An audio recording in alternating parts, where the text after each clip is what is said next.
अस्सलामु अलैकुम वरहमतुल्लाह नहमदुहु व नुसल्ली अला रसूलिहिल करीम अम्मा बादु फ़ाऊज़ु बिल्लाहि मिनश शैतानिर रजीम बिस्मिल्लाहिर रहमानिर रहीम। मेरे दोस्तों, मेरे बुजुर्गों और मेरी बहनों, आज मैं आपको ये मसला बतलाऊंगा कि जराबों पर मसा करके भी नमाज हो सकती है कि नहीं, जराबों पर मसा किया जा सकता है कि नहीं। क्योंकि आजकल सर्दी का मौसम है तो जराबें अक्सर लोगों ने पहनी होती है, वजू करना बहुत मुश्किल है। इसलिए मेरे भाइयों, वजू क्या जराबों पर अगर पाँव धोकर जराबें पहनी है, क्या दोबारा वजू टूटने पर उस पर सिर्फ मसा किया जा सकता है कि नहीं, कि या दोबारा उसको पाँव धोने पड़ेंगे। तो इसके मतलब सुन लीजिए, सही अबू दाऊद के अंदर हदीस है, इमाम हाकम और इमाम ज़हबी रहमतुल्लाह फरमाते इस हदीस की सनद सही है। हदीस इस तरह है कि हज़रत सुबान रजी अल्लाह ताला बयान करते हैं कि रसूलुल्लाह सल्लल्लाहु अलैहि वसल्लम ने वजू करते वक्त सहाबा कराम को पगड़ियों और जराबों पर मसा करने का हुक्म दिया। अल्लाह के रसूल सल्लल्लाहु अलैहि वसल्लम ने वजू करते वक्त सहाबा कराम को पगड़ियों और जराबों पर मसा करने का हुक्म दिया। इस सही हदीस पर सहाबा ने अमल किया। जिस तरह औस इब्ने मुंजर के अंदर सही सनद से रवायत है कि हजरत अली रजी अल्लाह ताला ने पेशाब किया, फिर वजू किया और जराबों पर मसा किया। इसी तरह बरा बिन आज़ब रजी अल्लाह ताला ने जराबों पर मसा किया, सही मुसन्नफ इब्ने अबी शैबा में है। और इसी तरह सहल बिन साद रजी अल्लाह ताला ने जराबों पर मसा किया, सही मुसन्नफ इब्ने अबी शैबा में है। और हजरत उकबा बिन अमर अबू मसूद अंसारी रजी अल्लाह ताला ने जराबों पर मसा किया, सही मुसन्नफ इब्ने अबी शैबा में है। और हजरत अबू इमामा रजी अल्लाह ताला ने जराबों पर मसा किया, सही मुसन्नफ इब्ने अबी शैबा में है।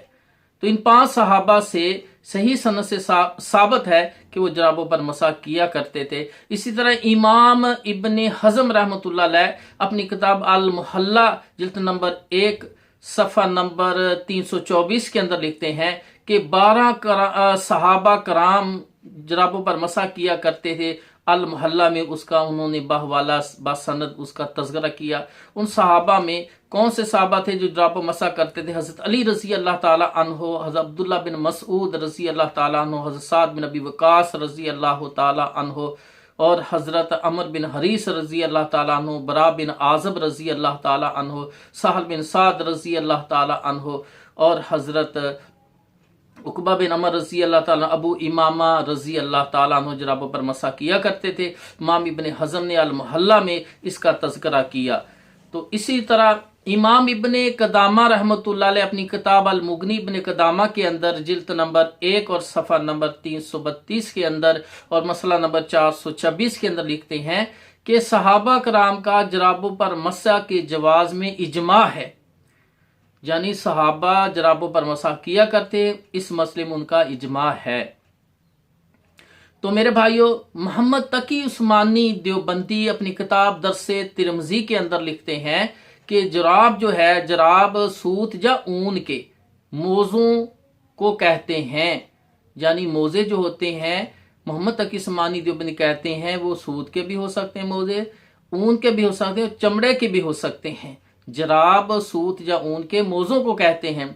इसी तरह देवबंदियों के खादम हुसैन शुजाबादी देवबंदी अपनी किताब फजलुल वदूद के अंदर सफ़ा 119 के अंदर लिखते हैं कि मोटे कपड़े की जराबें भी मोज़े के हुक्म में आती हैं, क्योंकि मोज़े के लिए चमड़ा शर्त नहीं है और मोज़ों पर मसे की अहदीस तवातर को पहुंच चुकी हैं। और इसी तरह देवबंदियों के तीसरे मौलवी हैं अब्दुल हक दहलवी देवबंदी, अब्दुल हक हक्कानी दहलवी देवबंदी अपनी किताब हक्कानी अकायदुल इस्लाम के अंदर जिल्द नंबर 1 सफ़ा 236 के अंदर लिखते हैं कि अगर आदमी सफर में हो या हजर में हो तो वो पाँव ना धोए बल्कि जराबों पर मसा करे तो उसके लिए काफी है।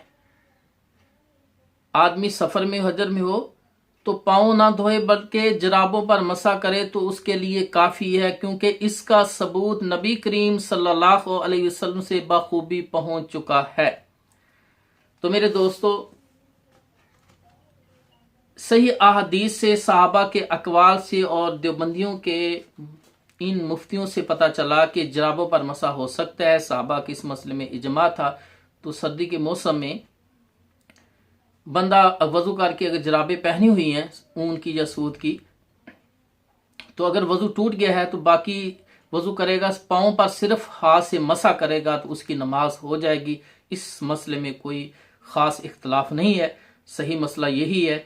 अगर मेरा मसला अच्छा लगे तो मेरे चैनल को भाई सब्सक्राइब करें, तुम्हारे लिए सदका जारिया बन जाएगा और दूसरों तक भी इस मसले को पहुंचाने की कोशिश करें।